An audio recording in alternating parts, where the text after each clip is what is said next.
¿sí? Sí. Uno de los que obtuvo la medalla de oro, en este caso fueron los gladiadores, fue el handball. Claro. Y por eso queríamos tener un representante de este equipo. Vamos a darle la bienvenida a Matías Jules, al arquero de los gladiadores. ¿Cómo va, Matías? Hola, ¿qué tal? ¿Cómo están? Bien, muy bien. Gracias primero que nada por atendernos, por estar aquí en la vuelta. Bueno, la primera pregunta tiene que ver con lo que uno siente o con esto que comentaba. ¿Cómo se disfruta haber obtenido un logro tan importante, en este caso con los gladiadores? Bueno, la verdad que se disfruta un montón. Nosotros tuvimos la suerte ya de clasificar un par de veces para los Juegos Olímpicos. Este torneo es el más importante para nosotros porque para el handball lo determinante es si seguimos siendo un deporte olímpico a nivel nacional o si no clasificamos. Y ahora por suerte desde hace algunos años venimos perteneciendo a esa élite del deporte argentino y bueno, la verdad que se disfruta muchísimo. Bien, justamente vos lo dijiste, esto es un proceso que ya viene teniendo continuidad, con lógicamente la llegada de los Simonet y demás al handball argentino, pero ¿qué crees que cambió en la concepción de ver este deporte, que acá en la Argentina estaba un poco marginado, capaz hace algunos años, pero que ahora es uno de los deportes elite de nuestro país? Bueno, mirá, yo creo que el handball siempre se jugó mucho en las escuelas, sí, a nivel nacional. No se lo consideró como un deporte profesionalizado o con ambiciones de llegar lejos a nivel selección. Y hace 7, 8 años empezamos a nivel selección tener buenos mundiales, clasificar por primera vez a los Juegos Olímpicos en Londres aquella vez. Sí. Y eso hizo que se empiece a televisar mucho más el handball, que empiece a haber un poco más de fanatismo de la gente que practicaba el deporte a nivel nacional. Claro. Y de identificarse con la selección. Y bueno, obviamente que cuando se van consiguiendo resultados, esa pasión por la selección y todo se agranda cada vez más, ¿no? Pero Matías, se siente también en la previa de todo esto, ¿no? Se siente cuando la tranquilidad y después se sienten más presionados o no, la presión va por otro lado. Bueno, sí, presiones siempre hay, pero bueno, son presiones lindas. O sea, estás jugando para entrar a un juego olímpico. Claro. Siempre es más lindo jugar por el oro que jugar, qué sé yo, por no irte al descenso, ¿no? La verdad que es una presión linda. Sabíamos que teníamos que ganar este título. No nos considerábamos favoritos, en realidad. Esperábamos un poco más de Brasil. En realidad esperábamos encontrarnos en la final con Brasil y sorpresivamente Brasil perdió la semifinal. Pero bueno, nos encontramos con Chile en definitiva, que hizo un muy buen torneo, que viene creciendo mucho en los últimos años y que bueno, que lo sorprendió a Brasil en semifinal y bueno, por suerte nosotros pudimos ganarles. Y con respecto a tu pasión por el handball, ¿cuándo empezó esto? ¿Por qué el arco? Porque sabemos, bueno, yo siempre quise ser arquero profesional de fútbol, siempre estar en el arco es estar un poco loco, pero ¿cómo fue que te inclinaste por el arco y por el handball y cómo construiste esta carrera? Mirá, tengo hermanos mayores que jugaban al handball y bueno, siempre me interesé yendo a ver los partidos de ellos y bueno, ya de chiquito en casa yo era más chiquito y me tocaba ir al arco, claro, ibas al arco. 1 contra 1, me tocaba ir al arco, al fútbol, al handball, a lo que sea. Así que bueno, me crié más o menos jugando con nenes más grandes, con mis hermanos en este caso. Sí. Y bueno, me empezó a gustar cada vez más y a los 8 o 9 años empecé en el colegio a jugar al handball. Claro.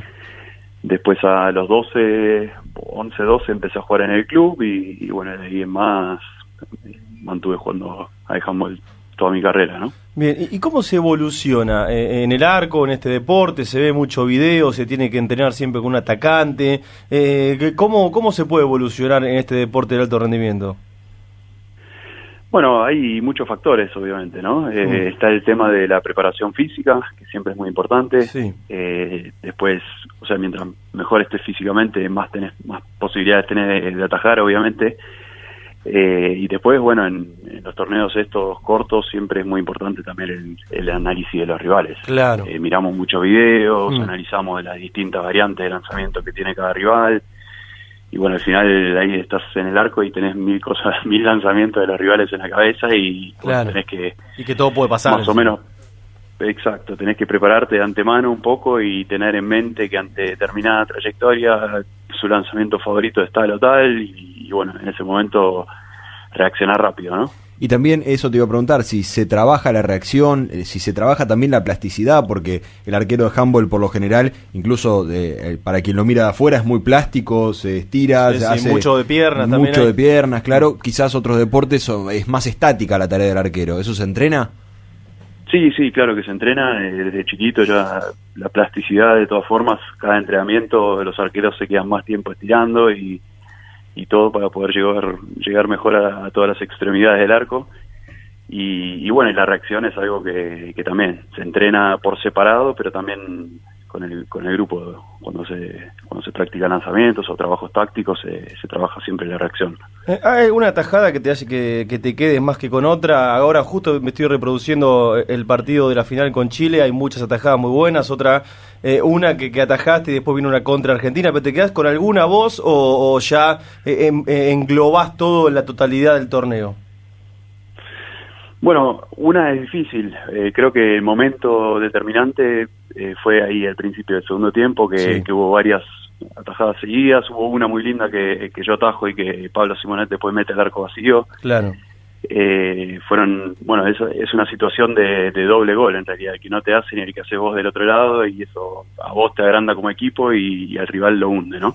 Claro, exactamente. Y con respecto a lo que viene, a lo que está por delante, ¿cuándo vuelven a juntarse? ¿Si siguen entrenando directamente o qué es lo...? Vos ya en Suiza, ¿no? Claro, sí, la mayoría de los que estamos en Europa ya viajamos directamente desde Perú, porque ya los equipos nuestros empezaron las pretemporadas hace un par de semanas, ya nos estamos sumando tarde, y ahora estamos cada uno negociando con los entrenadores a ver hasta cuándo tenemos un par de días de descanso y cuándo tenemos que volver a entrenar. Y bueno, y con la selección, lo próximo que hay en vista es una gira en octubre, me parece, en Argentina, si no me equivoco, en San Juan. Sí. Y que bueno, vendrían un par de seleccionados importantes europeos y bueno, sería el primer paso de la preparación para los Juegos Olímpicos. ¿Qué te da en el equipo un jugador como es Diego Simonet, como también los demás, Simonet también, pero como que Diego es un poco el estandarte de estos gladiadores? ¿Qué es lo que te da él? Bueno, la verdad que Diego es un crack. Sí. Ya hace varios años viene teniendo rendimientos muy altos a nivel del club y bueno, lamentablemente Montpellier con de la Francia. selección, exacto, sí. Lamentablemente con la selección había tenido un par de lesiones que lo dejaron afuera de los últimos torneos importantes, por ejemplo de los Juegos Olímpicos y del último Mundial. Sí. Y bueno, creo que para él esta situación era más especial que para ninguno, porque bueno, la vez pasada se había perdido los Juegos Olímpicos de Río y tenía más ganas que nadie de ganar ahora y de volver a estar en un Juego Olímpico, ¿no? Claro, que con lo importante que es. También, por ejemplo, tengo la oportunidad de entrenar con Cristian Canzoniero, quien fue arquero también de la selección en algún momento, y hablamos mucho de la evolución del handball en la Argentina también, pero ¿qué diferencia hay entre el handball en la Argentina y también en España, en Francia, que es potencia, en Dinamarca? ¿Cuándo vamos a poder llegar o por lo menos soñar con estar más o menos a la altura de ellos? Bueno, a ver, hay un factor clave que es que la liga en Argentina es amateur y en Europa son profesionales, ¿no? Claro. Si uno pudiese profesionalizar un poco la liga argentina, mientras mayor sea la variabilidad de jugadores que uno puede seleccionar o que estén a un nivel de selección, obviamente más son las posibilidades, ¿no? Sí, claro. Ahora desde hace algunos años se inició un proceso de que los jugadores jóvenes con mucho potencial se vayan a Europa, a equipos con buenos entrenadores, con entrenadores formadores y bueno, aumentar la base de jugadores profesionales como para que el seleccionador el día que tenga que armar una lista que tenga muchas opciones y que no dependa de que justo el jugador estrella está en un mal momento o está lesionado o lo que sea, ¿no? Bien, ¿y qué les dio Manolo Cadenas de distinto a lo que le estaba dando Gallardo en todo este tiempo? ¿Cómo fue la renovación, la motivación de él?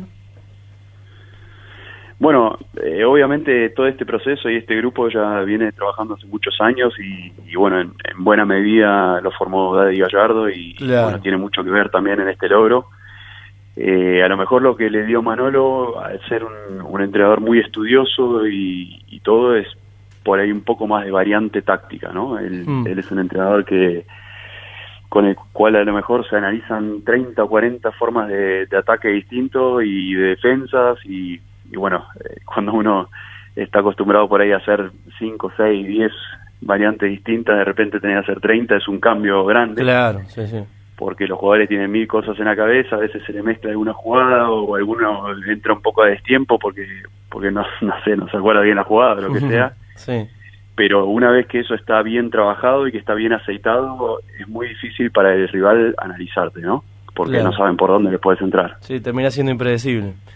Exactamente. ¿Te queda algún partido en la cabeza que recuerdes como uno de los mejores de la selección, contra Dinamarca, en algún Juego Olímpico, en algún Mundial? ¿Alguno que tengas más presente en la cabeza? Bueno, siempre me acuerdo de aquel triunfo contra Suecia en el Mundial de Suecia, que bueno, Sí, que fue uno de los mundiales más importantes que tuvimos. Sí.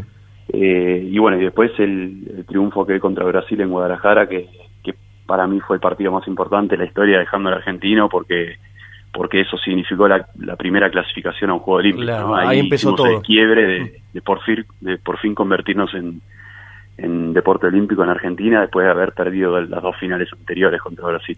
Bien. Y con respecto a tu carrera profesional, ¿qué te gustaría que pase de ahora en adelante? ¿Ganar la liga en Suiza? ¿Tratar de, lógicamente, hacer un mejor Juego Olímpico para el año que viene? Sí, lógico.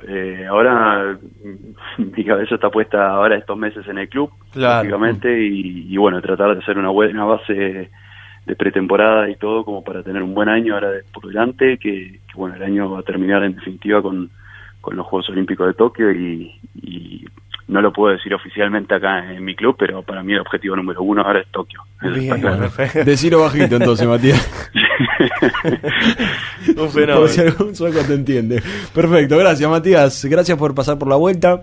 La verdad que está bueno charlar con los protagonistas, porque sí, nosotros lo miramos y lo observamos, pero bueno, evidentemente hay un disfrute que no vivimos, que no lo podemos sentir, y que bueno, vos no lo cuentes, está muy bueno. Así que gracias nuevamente por estar aquí en la vuelta.